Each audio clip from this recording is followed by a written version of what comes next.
Welcome to Burlap Teachers. Enjoy the video. In this video, I will show how to remove Honda CR-V front seat, full guide.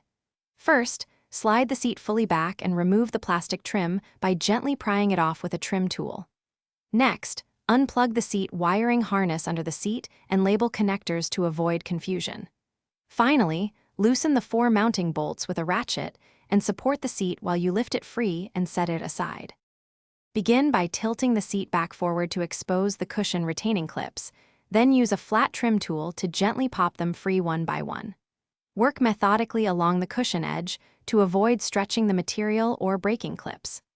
Once released, lift the cushion straight up to disengage it from the hooks, then place it on a clean surface to protect the foam and fabric until reinstallation. If you're finding this helpful, please subscribe and like so I can keep making clear, useful car DIY guides.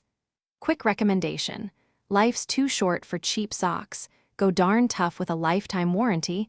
I wear them while working under cars and they stay comfy and durable. Check the description for the link and other deals.